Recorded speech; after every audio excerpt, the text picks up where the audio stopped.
Olá, boa tarde. Olá, boa tarde para você. Pontualmente 12:30. Confira agora os destaques do Meio-Dia Catarina de hoje.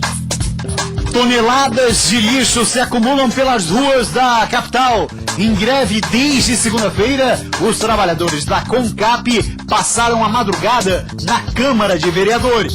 Eles tentavam impedir a votação na Câmara, que transforma a CONCAP em autarquia. Mas com muito tumulto, o projeto foi aprovado nesta manhã em menos de 10 minutos. Empreendimento construído em Canasvieiras é demolido. A obra não possuía licenciamento ambiental. Santa Catarina atinge novo recorde na safra de grãos. Agricultores comemoram aumento de 20% em comparação com 2016. Um número que assusta. A cada meia hora, um veículo é furtado aqui no estado. E no futebol, atacante Rossi deixa a Chapecoense. Avaí e Verdão do Oeste estarão em campo hoje à noite. O Meio-Dia Catarina desta quinta-feira, 13 de julho, já está no ar.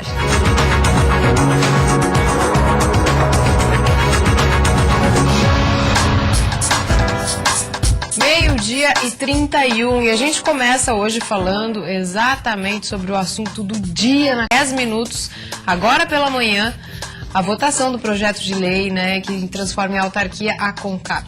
Uma coisa é fato, né, Sibeli? Boa tarde para você de casa mais uma vez, mas uma coisa é fato, existe a dívida, ponto final.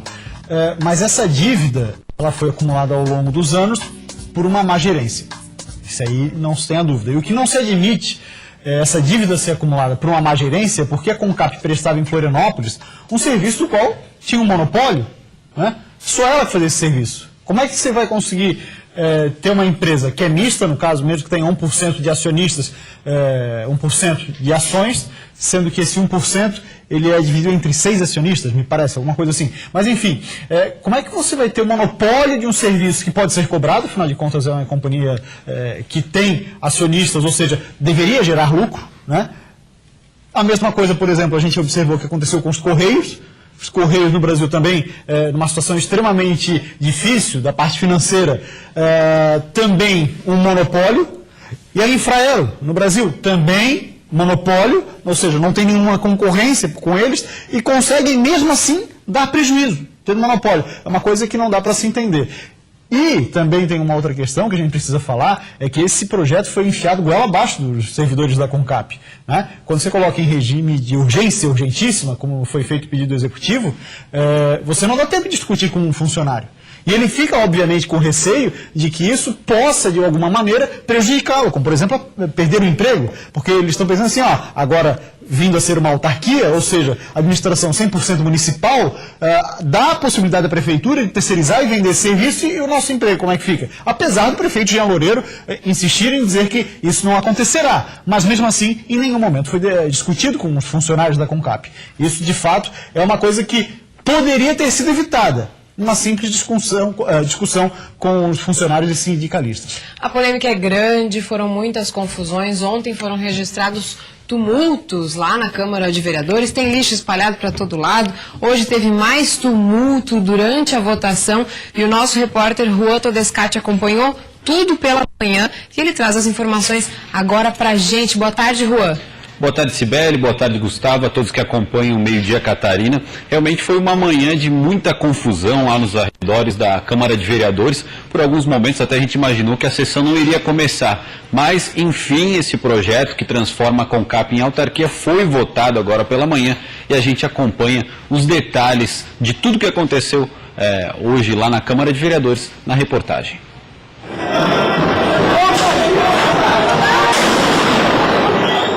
No quarto dia de greve da CONCAP, enfim, a votação do projeto de lei que transforma a companhia em uma autarquia aconteceu. Era por volta das 10 horas da manhã quando os vereadores deram início à sessão, que durou pouco mais de 10 minutos e garantiu a aprovação da proposta por 14 votos contra 2. Enquanto isso, do lado de fora, mais uma vez uma confusão foi registrada. Bombas de efeito moral e de gás lacrimogêneo foram usadas contra os manifestantes. Alguns insistiam em permanecer em frente à Câmara. Bom, qualquer passo agora a gente vai avaliar em conjunto com a diretoria, não tivemos tempo ainda de fazer isso, obviamente, mas vamos fazer agora e para a gente dar uma consequência nisso, hoje ainda, que amanhã cedo ele tem assembleia para definir se vamos continuar com a mobilização ou se vamos recuar temporariamente. Depois da rápida sessão e de toda a confusão do lado de fora, a Guarda Municipal continuou cercando o prédio da Câmara Municipal de Vereadores. E agora, os advogados do sindicato tentam negociar a saída dos grevistas que ocupavam o 11º do prédio. Já aceitaram desocupar. A questão é a forma de como descer. Ou descem todos, que os ocupantes querem isso, os advogados, ou descem de 3 em 3. Grupo de 3 em 3 com os advogados. Então, eles vão vir lá em cima lá para negociar. Um plano emergencial para coleta de lixo foi anunciado pela Prefeitura caso a CONCAP não retorne ao trabalho. A estimativa é que 3.000 toneladas de lixo estejam nas ruas da capital. Pois é, muita confusão, a gente já viu que o projeto foi realmente aprovado. A informação que a gente recebeu agora sobre os trabalhadores que estavam no prédio é que eles começaram a deixar o local, acompanhados ali pela Guarda Municipal, pela Polícia Militar e também pelos grevistas que estavam do lado de fora, os sindicalistas também acompanhando essa saída dos trabalhadores da Câmara Municipal. Como você viu na reportagem, a greve continua pelo menos até amanhã, quando deve ser realizada uma assembleia pelo sindicato que representa os trabalhadores da CONCAP. Daqui a pouco a gente volta para trazer mais detalhes de como vai funcionar esse plano emergencial que a Prefeitura anunciou que deve entrar aí em funcionamento caso a CONCAP decida manter a greve. É isso, Sibeli. Tá certo, obrigada por enquanto, Juan. Juan segue acompanhando tudo, daqui a pouco volta com mais informações sobre a greve da CONCAP, que já causou tumultos e novos confrontos aí, novos tumultos podem ser registrados durante o dia. Em greve, há uma semana, os trabalhadores do transporte coletivo de Itajaí decidiram pedir demissão em massa através de uma ação de rescisão indireta pedindo os direitos trabalhistas. Eles também afirmam que não vão manter a frota mínima de 30% circulando na cidade, como foi exigido pela Justiça. Enquanto o impasse não é resolvido, é mantido um plano emergencial com 80 veículos para transporte alternativo montado pela Prefeitura. Um incêndio hoje destruiu parte de uma área de reflorestamento em Irani, no oeste do estado. Você acompanha as imagens aí. As chamas atingiram cerca de 7.000 metros quadrados de vegetação durante 2 horas. A área é um reflorestamento de pinos que pertence a uma empresa de papel da região, uma empresa de brigadistas da empresa, com um caminhão de combate a incêndio, ajudou os bombeiros no controle das chamas. Ninguém ficou ferido e as causas não foram identificadas ainda, mas há suspeitas de que o fogo tenha sido provocado. Tem um vídeo no ponto? A gente tem? Para mostrar, você acompanha aí as imagens do incêndio, imagens impressionantes. Sibeli, essa situação a gente já havia destacado aqui há algum tempo, né? Qualquer tipo de queimada, obviamente a gente sabe que é ilegal, mas a gente já havia destacado já há algum tempo aqui a questão do tempo seco, né? A gente tem observado isso, os meteorologistas têm dito para que fosse evitada a questão de qualquer tipo de queimada. É ilegal, ponto, mas elas acontecem. A gente não pode virar as costas e imaginar que elas não acontecem. Então, aí aconteceu o que o pessoal da meteorologia tinha previsto. Ó, se fizer algum tipo de queimada, se for feito qualquer tipo de coisa, vai ter grandes proporções. E é o que a gente está vendo que aconteceu lá em Irani, no meio-oeste catarinense. E a Polícia Federal procurava por um homem de 29 anos que guardava em casa aproximadamente 5.000 vídeos e imagens de exploração sexual de crianças e adolescentes. A Camila Constantini tem mais informações. Boa tarde, Cibele. O homem de 29 anos, natural de Videira, foi preso ontem em Concórdia pela Polícia Federal. No quarto foi encontrado 4.900 vídeos e imagens relacionadas à exploração sexual infantil de crianças e adolescentes. A operação da Polícia Federal é de cunho nacional e tem por objetivo combater a pedofilia através da internet. A pena para este tipo de crime é de 1 a 4 anos de detenção e multa. Ontem mesmo, o homem pagou uma multa de R$10.000 e foi liberado. Voltamos ao estúdio. Identificados autores de 4 furtos em estabelecimentos comerciais e uma escola em Videira. O impressionante é que mesmo com as câmeras de monitoramento, eles assaltaram a mesma escola 2 vezes na mesma noite. Reportagem também da Camila Constantini. As câmeras de vídeo monitoramento dessa escola em Videira não foram empecilhos para esses 2 assaltantes. Observe que no primeiro momento, um dos assaltantes entra na biblioteca e rouba a televisão. Mais tarde, eles voltam na mesma escola e levam um computador que estava na sala da direção e ainda fecham a porta. Eles foram na escola antes da meia-noite, arrombaram uma porta, subtraíram um computador. Em seguida, isso já depois da meia-noite, voltaram na escola, arrombaram um outro compartimento lá da escola e furtaram uma televisão. O segundo assalto aconteceu no comércio e com uma pedra eles quebram o vidro da loja de presentes e vão direto ao caixa. Em alguns minutos saem correndo. Eles confessam o crime e ambos declaram que eram dependentes de drogas. Conseguimos identificar então 4 crimes, que eles seriam os autores, todos com arrombamentos. E nos chamou a atenção o fato de eles estarem arrombando as vidraças, as portas de vidros do comércio com pedras. Isso não era uma prática comum aqui. E depois descoberto, mostrado, confrontado, né, as imagens e questionados a respeito, eles admitiram a prática dos crimes. Os bens levados ultrapassam os R$20 mil. A pena para essa prática de crime é de 2 a 8 anos de reclusão.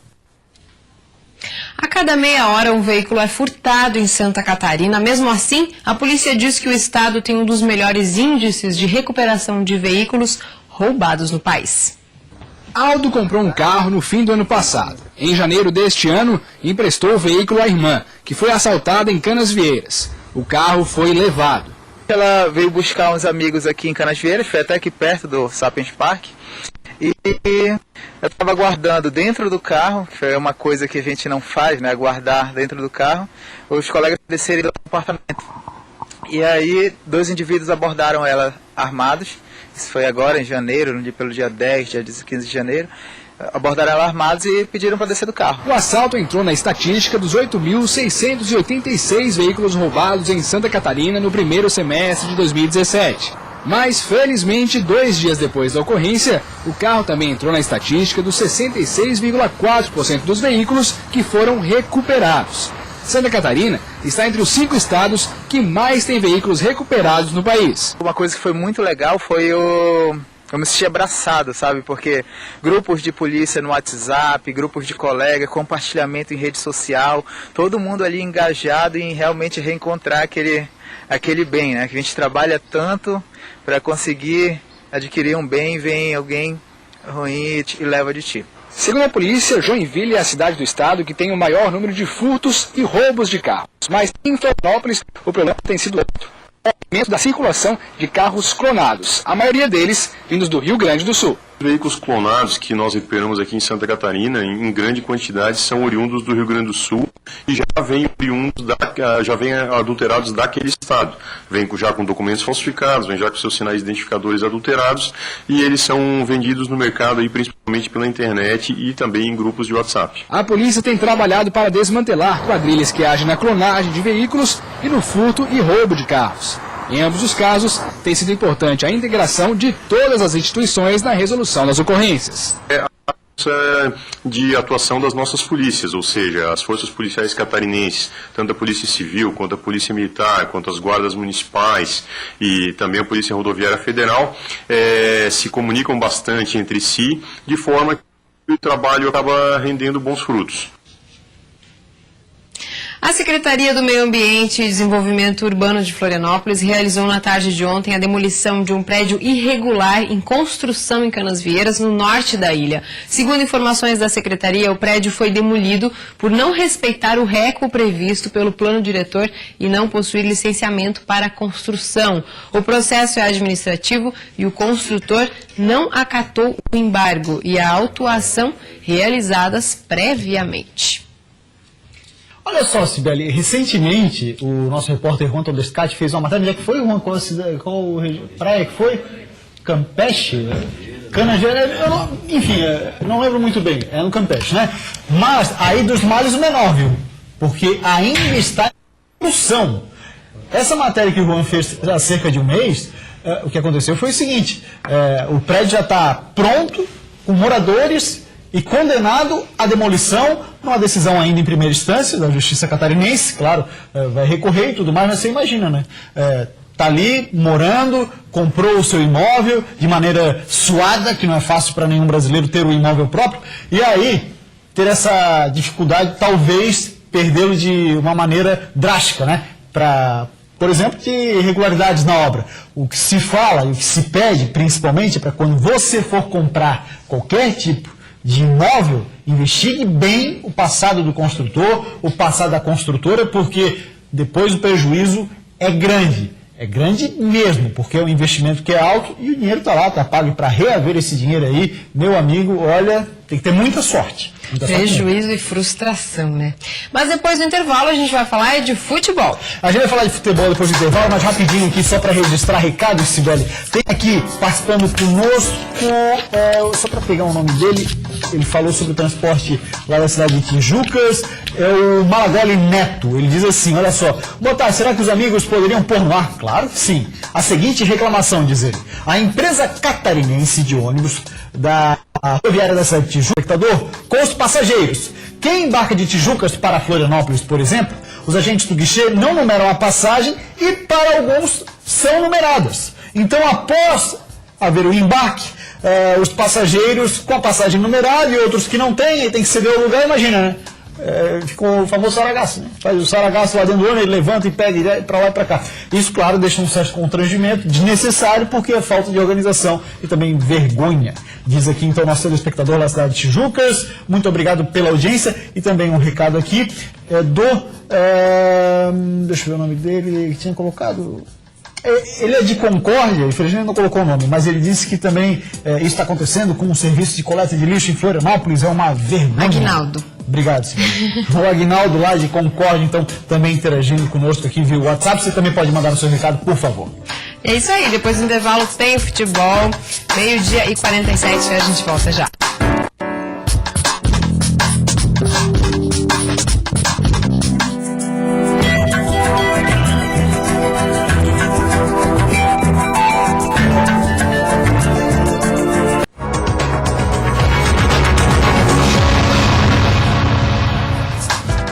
Meio-dia e 50 minutos, estamos de volta com o Meio-dia Catarina, agora para falar de futebol. Começamos com a Série A, hoje tem jogo, né, Gustavo? Exatamente, os nossos dois representantes, Avaí e Chapecoense, estarão em campo nessa noite, no complemento da 13ª rodada, então a gente já vai dar uma olhada nos jogos que acontecerão essa noite, tanto para Avaí como para Chapecoense. Começamos falando da Chapecoense, que lá na Ilha do Retiro, na cidade de Recife, vai jogar com o Sport às 7 horas da noite. Duro para a Chapecoense, o Sport, que é o nono colocado, vem fazendo bons jogos, hein? E o Avaí recebe o Coritiba. O Coxa é o 12º colocado da Série A do Campeonato Brasileiro. Muito bem, vamos falar da Chapecoense. Boletim vem direto de Chapecó com a nossa repórter Jaqueline Dutra, pois tem gente indo, gente vindo, muito agito no mercado da bola da Chape. Olha aí, boa tarde. Boa tarde, Gustavo. A semana tem sido de muito trabalho para o departamento de futebol da Chapecoense. O atacante Leandro Pereira passou por exames, onde foi detectada uma lesão no joelho. Com isso, o jogador não deve ser contratado pela Chape. Já o meio-atacante equatoriano, Fernando Guerreiro, já está em Chapecó. Entre hoje e amanhã, devem chegar mais 2 reforços. Outro equatoriano, Christian Pinilha, e Marquinhos, que vem do Sport. O lateral Roberto, que está no Santa Cruz, também deve chegar nos próximos dias. O jogador é indicação do técnico Vinícius Eutrópio. Outro nome que deve pintar na Chapecoense é o de Júlio César, jogador do Oeste de São Paulo. O jogador viria para suprir a saída do atacante Rossi, que acertou sua ida para o futebol chinês. Em 7 meses no elenco verde e branco, Rossi disputou 37 jogos, marcando 7 gols e dando 8 assistências. O jogador já se despediu do elenco e se desligou do grupo. A Chapecoense entra em campo hoje à noite, às 7h30, na Arena Pernambuco, no Recife, contra o Sport, pela 13ª rodada do Brasileirão. É com você, Gustavo. Valeu, obrigado, Jaqueline. Lembrando então que a Chapecoense joga com o Sport, mas a Chape vem de 2 empates seguidos, né? Empatou com o Fluminense e também conseguiu um outro empate, aí esse em casa, contra o Atlético Paranaense. O técnico Vinícius Eutrópio finalmente vai poder estrear ali na área técnica. No outro jogo contra o Atlético Paranaense ele chegou a dar um treino na sexta-feira e tudo mais, certo time orientado por ele, mas até então o Vinícius não havia conduzido o time ali da beira do gramado e a gente sabe que faz a diferença, né? Porque a tomada de decisão do técnico ela tem que ser naquele momento para fazer uma alteração do qual ele tem o feeling ou esteja vendo que não esteja certo, né, o que está acontecendo no campo, para conseguir fazer essa alteração. Então, boa sorte para a Chapecoense hoje lá nesse jogo difícil, eu repito, um jogo muito duro para a Chape contra o Sport. Um empate lá já seria um ótimo negócio para a Chapecoense, porque o Sport em casa é uma equipe duríssima e tem um time muito qualificado, né? Um time aí com folha salarial de Rio e São Paulo tranquilamente. Você viu agora a renovação de Diego Souza batendo a casa de R$200 mil. Tá mal, Diego Souza. Vamos falar agora do Avaí, que não vai ter para esse jogo de hoje contra o Coritiba o Joel e o Luan. Ambos estão suspensos, então não vão atuar. Com isso, a escalação do Avaí na tela aqui pra gente. Olha lá. Ele, o Paredão Douglas. Mais uma vez aí muito aguardado para ser visto e também, claro, para ser acompanhado um goleiro que tem feito milagres com a camisa azul. A defesa tem Betão e Alemão, aí não mexe. Leandro Silva e Capa nas laterais, também não mexe. No 4-1-4-1, o Judson centralizado. E aí a linha de 4 ali no meio fica com Rômulo, Pedro Castro, aí pode ter essa alteração, ou o Simeão, é a única dúvida. Marquinhos e Juan numa outra ponta. E lá na frente, no outro 1, desse 4-1-4-1, o atacante Júnior Dutra. A gente lembra que o Avaí vem numa sequência de bons jogos, né? Nas últimas 3 partidas, o Avaí conseguiu 2 vitórias, sendo essas 2 vitórias fora de casa, uma na Arena do Grêmio, outra contra o Botafogo e um empate na ressacada contra a Ponte Preta. Agora que o Avaí consiga também o que faz fora de casa, principalmente fazer dentro de casa e dar um passo importante para fugir do Z4, que daí já dá para trabalhar mais tranquilo e tudo mais, né? Mas não pode, aquilo que a gente vem falando, né? Não pode perder a característica de jogar da forma que vem jogando. Vai ter que se colocar na forma dele de jogar. É um time para esperar, para defender, fechar a casinha lá atrás e fugir na velocidade, com o Romo por uma ponta, com o Juan por outra. Dessa forma que o Avaí tem conseguido bons resultados, conseguiu assim contra o Grêmio, conseguiu jogando dessa forma também contra o Botafogo. O Coritiba, além do goleiro Wilson, muito conhecido aqui em Santa Catarina, que foi ídolo da torcida do Figueirense, excelente goleiro que faz uma boa campanha, tem um outro cara para se ficar de olho, viu, seu Mu? Sabe quem é o cara? Esse aqui, ó, Anderson, tá por lá, tá no Coritiba. Ele que inclusive tem passagem na seleção brasileira. Nesse ano de 2017, o Anderson, que é um meio-campista, fez 14 jogos e 3 gols. Aí a gente separou a curiosidade dele, já fez 8 jogos pela seleção brasileira, jogos oficiais, e foi eleito em 2006 o melhor jogador do campeonato português. Esse é um dos caras para se ficar de olho, pelo menos até aqui, está confirmado para a partida de hoje à noite, lá no estádio da Ressacada. O Anderson, hein, já passou pelo Manchester United, aí foi cria da base do Grêmio, Internacional de Porto Alegre, e agora está jogando pelo Coritiba. Muito bem, vamos ficar de aguardando o que vai ser esses 2 jogos, né, da Série A do Campeonato Brasileiro, porque agora vamos falar do Figueirense, que contratou mais um atacante, inclusive o nome dele já foi publicado no boletim informativo diário da CBF, é o Walterson. Vamos esperar para quando ele for apresentado saber se é Walterson ou Walterson, né? 22 anos, 1,80 m, ele é atacante, além do Figueira, que é a camisa que ele vai vestir a partir de agora, já passou pelo São Bernardo, o Guarani, mas o Guarani lá de Minas Gerais, Santos, o Peixe da Vila Belmiro, e também passou pelo Atlético Goianiense. Lembrando, o próximo jogo do Figueirense é contra o Brasil de Pelotas, hein? Jogo que não vai contar com o Jorge Henrique, né? O torcedor do Figueirense já está até pegando o pé dele aí, eu acompanho nas redes sociais, o torcedor está na bronca com o Jorge Henrique, não vai participar desse jogo contra o Brasil de Pelotas amanhã, e também o Zé Antônio. Esse sim, um grande desfalque, pois é um dos caras aí responsáveis não só no sistema defensivo, no desarme de jogadas, como também chegar à frente, um bom arremate que ele tem para o gol. O jogador já de 32 anos de idade, o Zé Antônio, passagem Atlético Mineiro, Atlético Paranaense, até fora do Brasil, e se reencontrou nesse Figueirense. Torcida aí pelo Figueira também para se recuperar. O jogo é amanhã. Vamos falar agora do Criciúma, Márcio Goiano. Não o técnico, lateral esquerdo, deve estar voltando logo já aos gramados. Afinal de contas, o Marlon, né, lateral esquerdo, está sendo negociado com o Fluminense, lateral esquerdo do Criciúma. Com isso, ganha chance o Márcio Goiano, que estava fazendo um trabalho de recuperação. Abre aspas para ele, ó. Estou fazendo a parte física e agora sendo relacionado. Estou muito feliz. Quando tiver oportunidade, quero corresponder. O Criciúma sempre foi um grande clube, com estrutura enorme. No início do ano eu fiz um amistoso aqui. É um clube que dá condições de trabalho, disse o lateral esquerdo Márcio Goiano. Já o Criciúma se preparando para jogar novamente no estádio Heriberto Rios. O jogo acontece amanhã, 9h30 da noite, e vai receber o Goiás.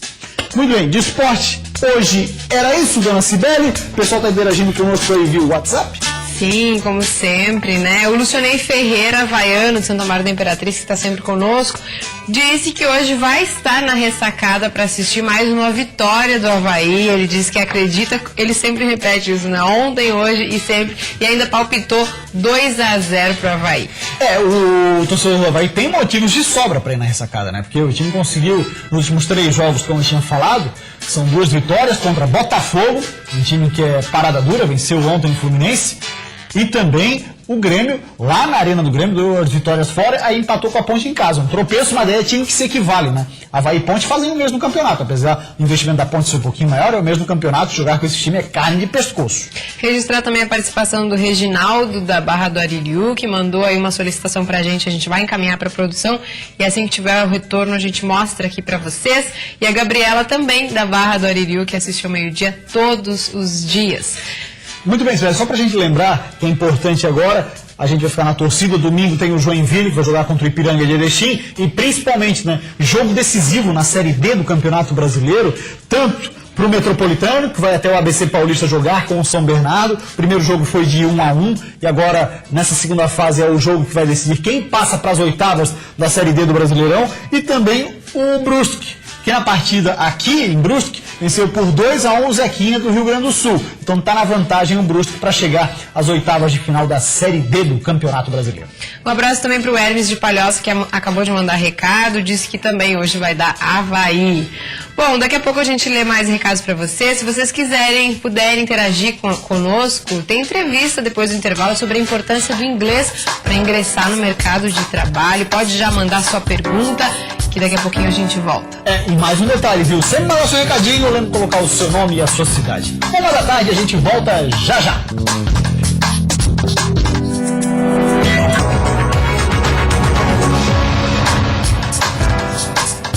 Voltamos com o meio-dia, Catarina, 1h02. Vamos dar uma olhada como é que está a movimentação nas pontes Pedro Ivo Campos e Colombo Salles. Para você, então, aí na tela, as 2 pontes com o trânsito absolutamente tranquilo, né? Tanto para quem está entrando na ilha de Santa Catarina, através da ponte Pedro Ivo Campos, como também quem está deixando nesse momento a ilha em direção ao continente, através da Colombo Salles.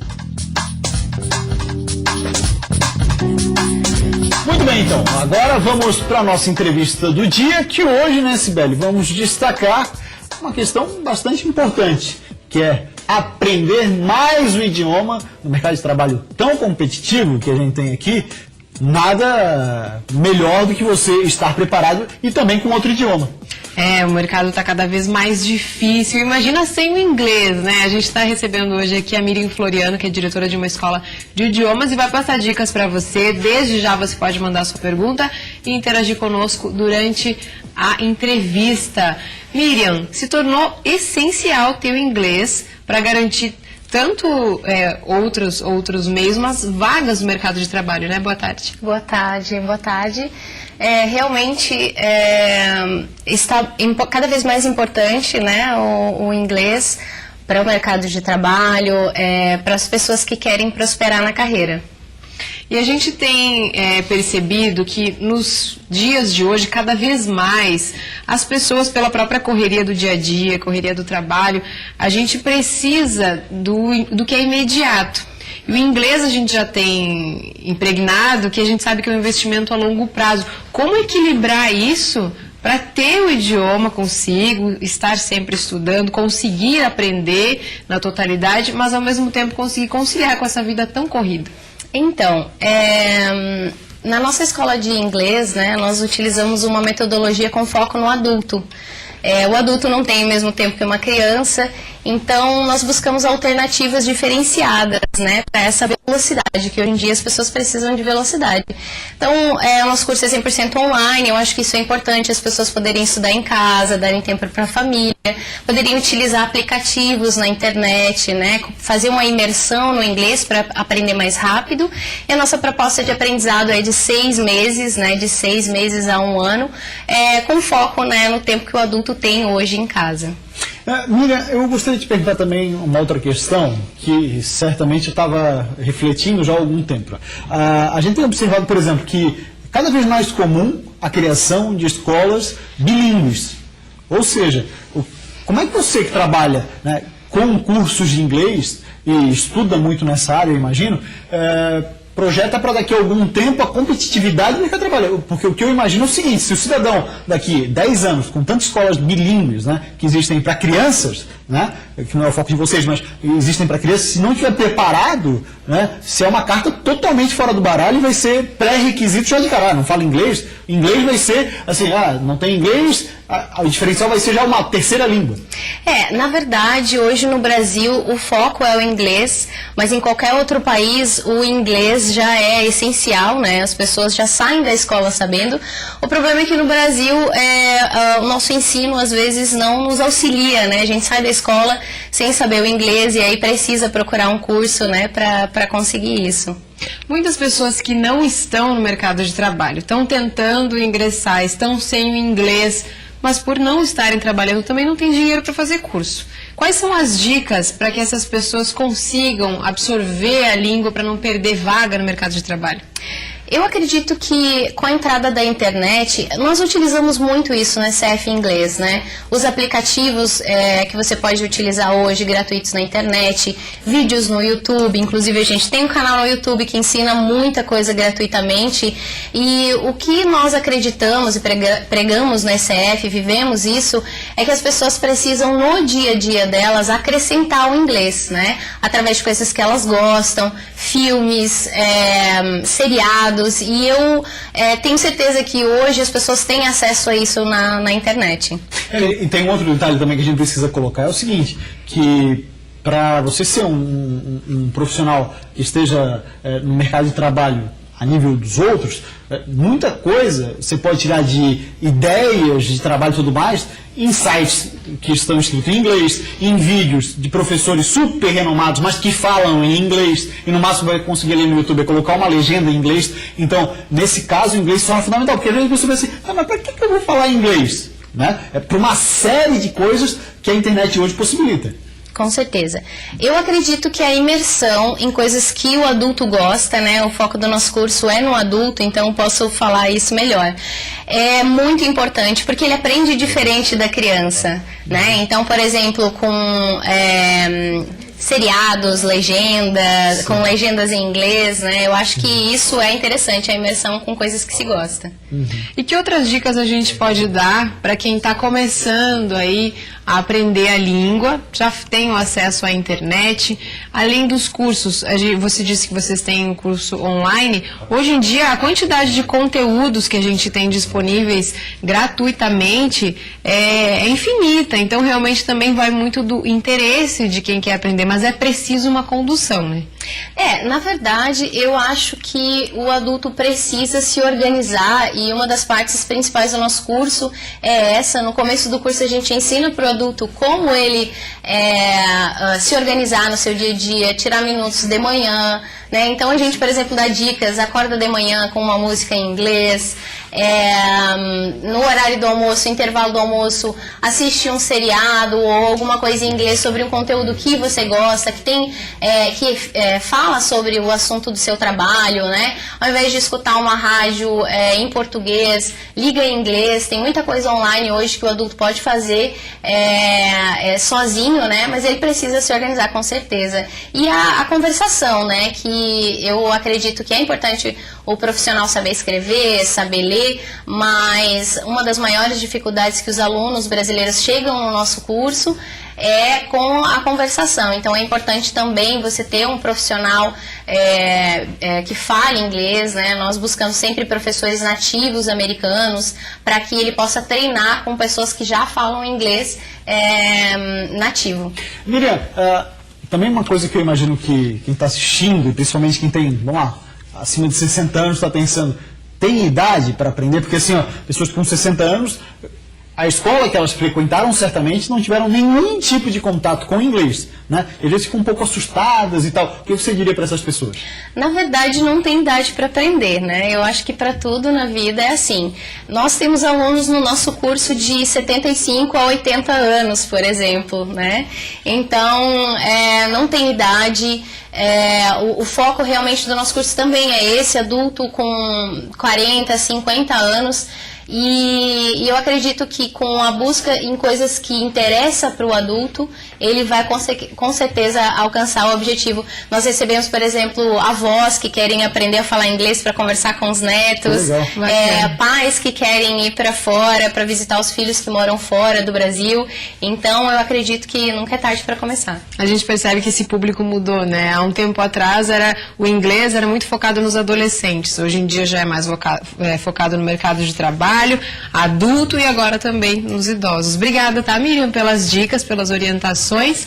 Com certeza deve ter ajudado aí muita gente em casa a se interessar mais pela língua, é essencial. Muito obrigado, Miriam, pela sua participação. Começou a retomada da distribuição de remédios de uso contínuo que estavam faltando nos postos de saúde da capital. Desde o ano passado, a população tinha dificuldade em encontrar esses medicamentos. Os principais medicamentos que foram repostos são a sertralina para a depressão, a simvastatina para o colesterol e o clopidogrel para problemas de coração. Segundo a Prefeitura, o problema no abastecimento se deu pela existência das chamadas licitações desertas. Nós, quando encaminhamos, a gente diz qual é o preço máximo que está disposto a pagar por um medicamento, assim que funcionam as licitações. E aí, se nenhuma empresa está interessada em vender por aquele preço, a gente chama de a licitação deu deserta. Aí nós temos que fazer um novo processo licitatório, aumentando os valores. Depois da chegada dos medicamentos, na segunda-feira começou o processo de distribuição. São 60 postos como esse que precisam ser reabastecidos. O prazo da Secretaria de Saúde é que até o fim do mês o processo seja concluído. De acordo com a Prefeitura, o processo está avançado, já que desde maio a situação vinha sendo regularizada. Naquele mês, cerca de 80% dos medicamentos já estavam disponíveis para distribuição. O processo por parte da Secretaria ele está praticamente finalizado, com as ordens de serviço encaminhadas já para as empresas. A rede está praticamente toda abastecida, com um ou outro medicamento que está em fase de fornecimento por parte da indústria. E você sabe qual é o seu tipo sanguíneo? Uma pesquisa revelou que quase metade dos brasileiros não conhece essa informação. Importante, né, na hora da doação de sangue e no caso de um atendimento de emergência. Você sabe qual que é o seu tipo sanguíneo? Não. Não? E você? Eu sei. AB positivo. O negativo. Por quê? Mas tem certeza ou porque você não tem muita certeza? Não tenho certeza não. Segundo uma pesquisa do Datafolha, de cada 10 brasileiros, 4 não sabem qual o seu tipo sanguíneo. E essa informação é muito importante, principalmente nos casos de emergência, em que é preciso, por exemplo, fazer uma transfusão de sangue. O exame para identificar o tipo sanguíneo demora em média 45 minutos, tempo que pode ser decisivo para a sobrevivência do paciente. Existem 4 tipos de sangue: O, A, B e AB. E todos são classificados com os fatores RH positivo ou negativo. A compatibilidade vai depender do tipo ou do RH. O doador universal é o O negativo, que serve para todo mundo. E por isso é utilizado nos casos de emergência, quando não é possível esperar pelo resultado. O problema é que esse tipo de sangue é um dos mais raros. Se eu conheço o tipo sanguíneo do paciente numa emergência, eu posso eventualmente liberar a bolsa do mesmo tipo sanguíneo dele. É claro que eu vou fazer todos os testes, mas numa emergência facilita a liberação de sangue ou economiza o estoque do ORH negativo. O pai da Debbie era O positivo e quando precisou de sangue para um tratamento contra o câncer, sentiu essa dificuldade. A filha, então, criou um movimento nacional de doação de sangue, que existe até hoje. Doar sangue também é cidadania. Então a gente tem que trazer essa cultura pro brasileiro. O sangue não pode ser comprado numa gôndola de supermercado, sangue não pode ser fabricado, sangue só pode ser obtido a partir da boa vontade de um doador. Importante saber, né? Demais. Então, vai aí, seu médico, faça o exame e descubra o seu tipo sanguíneo. Muito bem, Célio. Vamos aproveitar então para dar agora espaço ao pessoal que está interagindo conosco. Pessoal que está falando ainda sobre a questão de ter a possibilidade de aprender um segundo idioma. O Reginaldo, da Barra do Aririu, falou assim, ó, no caso do inglês, as pessoas fazem até o último estágio. Na hora de ir atrás das vagas, as empresas querem experiência. Não era o caso de dar oportunidade ou fazer um teste na prática. Pois é, mas aí, certamente, se você consegue, né, tem a possibilidade de fazer um curso de inglês, vai ser um diferencial diante de seus concorrentes. Quem também está ligada conosco é a Amanda. Ela mora lá na Barra do Aririu e está dizendo que assiste a gente todos os dias, Sibeli. Bacana, e um abraço, Amanda, siga conosco. E o André, ele mandou uma foto pra gente que mostra a situação dos moradores do bairro dele. Deixa eu ver só se ele colocou o bairro. A foto aí na tela já para você, essa que fica ali na... Deixa eu ver... na escadaria da creche do Duduco. Ele só não colocou o nome do bairro, mas enfim. Agora não tô... Porque tem a creche do Duduco 1, 2, né? Mas tem uma, tem a do Mocotó, né?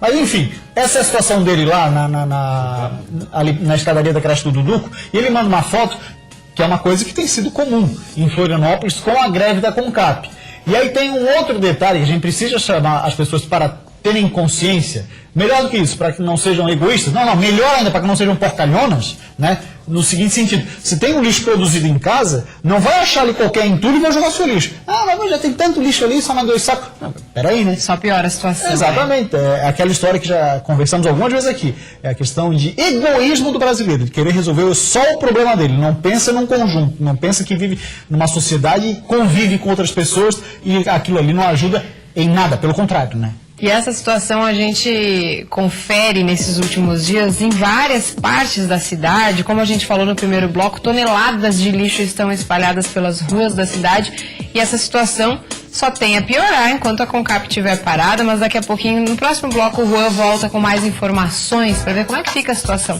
da greve da CONCAP. E também vamos falar sobre a questão de como é que volta, né, a recolher os lixos, como é que o serviço vai ser normalizado, um serviço essencial para a cidade. 1h17 e a gente volta já já.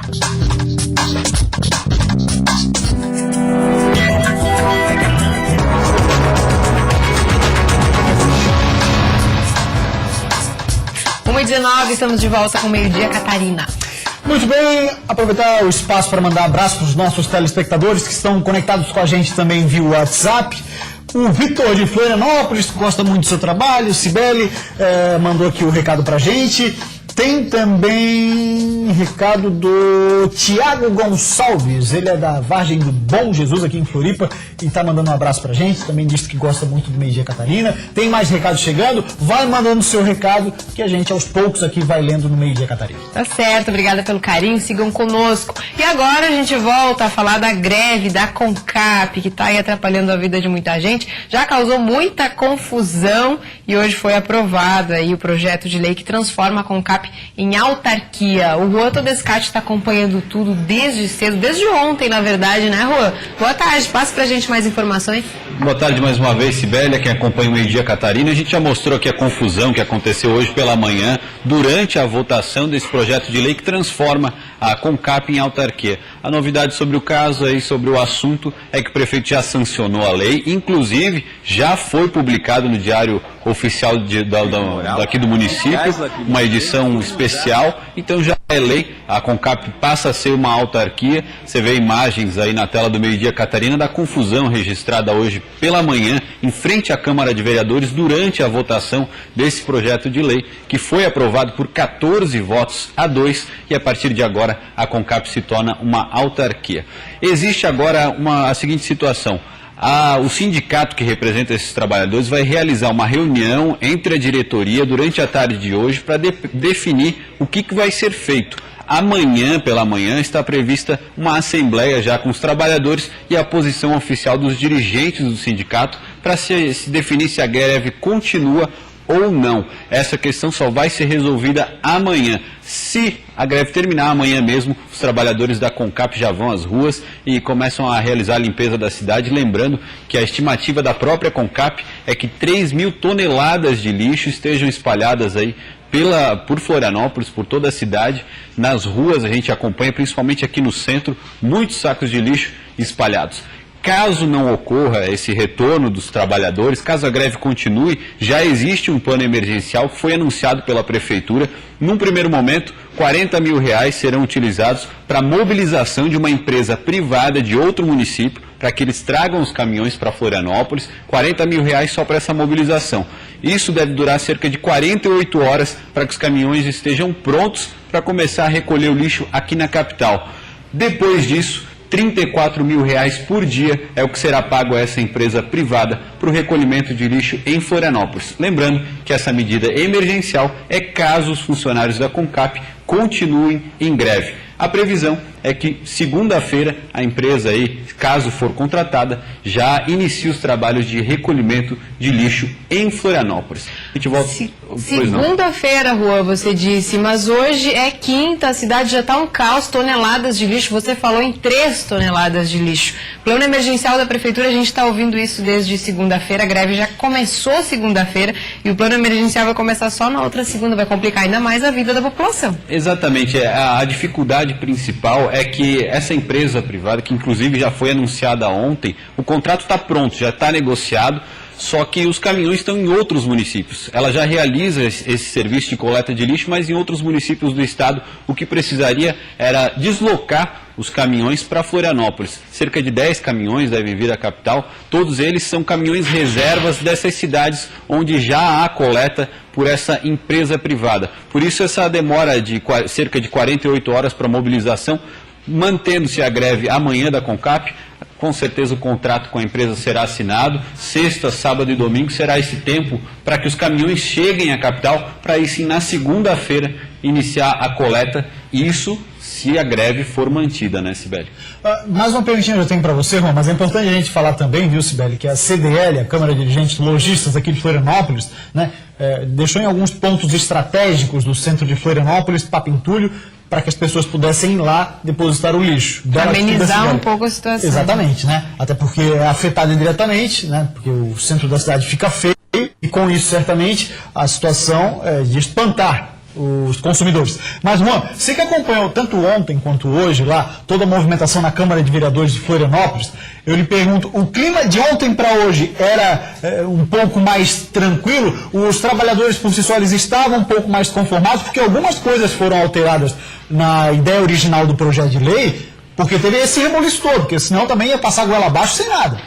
Não, o clima é praticamente o mesmo. Hoje até eu poderia dizer que foi um pouco mais tenso pela questão dos trabalhadores estarem ainda lá, aquela ocupação que aconteceu no 11º andar. Então havia esse impasse de como os trabalhadores seriam retirados. Depois teve a promessa de que os trabalhadores alguns trabalhadores selecionados ali pelo próprio sindicato poderiam acompanhar a votação de dentro do plenário. Isso acabou não acontecendo, deixou o sindicato ali bastante revoltado com a situação. A votação, para que fique bem claro, durou menos de 10 minutos e foi realizada com o plenário vazio. Ninguém pôde acompanhar, somente a imprensa fazendo ali o trabalho, mas ninguém, nem do sindicato, nenhum manifestante, ninguém pôde entrar na Câmara de Vereadores. Foi uma situação que acabou deixando o clima tenso, por isso essas imagens que a gente viu agora há pouco dessa confusão, foi bem durante a votação mesmo. O pessoal ficou revoltado por não poder nem participar desse momento tão importante na vida deles. Afinal de contas, são 1.600 funcionários que estão preocupados com essa mudança, transformando a CONCAP em autarquia, Gustavo.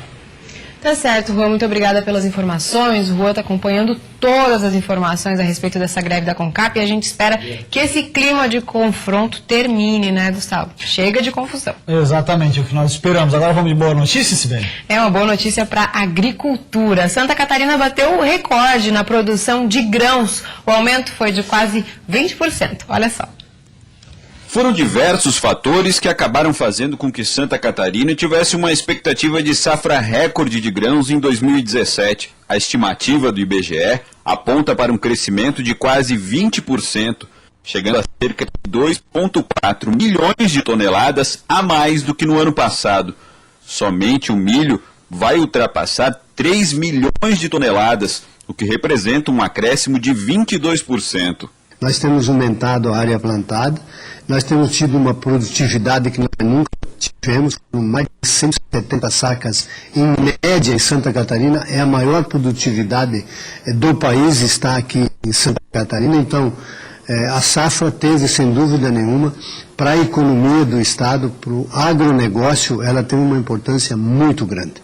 As culturas mais importantes em Santa Catarina são a do milho e da soja, e a alta na produção dos grãos deve movimentar uma série de outros mercados do Estado. Um exemplo são os produtores de carne, que dependem principalmente do milho para a ração dos animais. E é aí que a boa safra pode beneficiar também o consumidor. A produção os preços do milho e do soja equilibrados, nós nos tornamos competitivos na produção de carne para o mundo todo, para o país e para o mundo todo. É por isso que o milho é importante para o estado de Santa Catarina, para o agronegócio de Santa Catarina. Se nós tivermos produtos que são competitivos, lá na ponta o consumidor também pode ser beneficiado. E em Videira está quase tudo pronto para a 6ª mostra do vinho catarinense, que começa amanhã. No Museu do Vinho teve uma consultoria para bares e restaurantes ministrada pela juíza internacional de vinhos Márcia Maluf, o especialista de serviços de bares e hotelaria Guerrando Júnior e na área da culinária Raquel Souza e Silva. Hoje à tarde a consultoria acontece em Pinheiro Preto. Já na quinta-feira, no Centro de Eventos Vitória, aqui de Videira, a partir das 14 horas, haverá um concurso de molhos à base de uva e derivados. O evento oficial começa só na sexta-feira, com abertura às 19 horas no Salão da Igreja Matriz, com a presença do prefeito Dorival Carlos Borga e diversas atividades. E só uma dica, Sibeli, para os apreciadores da combinação frio e vinho, no domingo está prevista aí a chegada de muito frio em Santa Catarina, com possibilidade de neve já na segunda, terça-feira, nas regiões mais altas do estado, evidentemente, então já vamos preparar o estoque. Muito bem, olha só, e as baleias francas continuam chegando em Santa Catarina. Imagens que a gente vai ver agora foram feitas por Frederico Littmann, mostram o momento exato em que uma delas apareceu hoje na Praia do Rosa, lá em Imbituba. A aparição encantou moradores e turistas. As cenas que foram registradas, na verdade, ontem, né? Lá na Praia do Rosa, em Imbituba, a gente vê aí um espetáculo belíssimo de observação das baleias jubarte, que é um turismo de observação consolidado no mundo. E a Praia do Rosa, em Imbituba, a região, é um dos pontos preferidos para quem gosta desse tipo de turismo, né, Sibeli? E é uma região preparada para isso. Você pode ir de barco muito próximo e tal, é bem bacana, inclusive. Muito bacana ali a região e que legal, né, esse registro, esse flagrante aí e enviado com todo carinho aqui pro Meio-Dia Catarina. Por hoje é isso, a gente fica por aqui, mas amanhã, sexta-feira, tem mais Meio-Dia Catarina, 12h30, nós esperamos vocês, até lá. É isso aí, pra você, um ótimo fim de tarde, pra você, nós estaremos no quarto, meio-dia e meia. Tchau, tchau.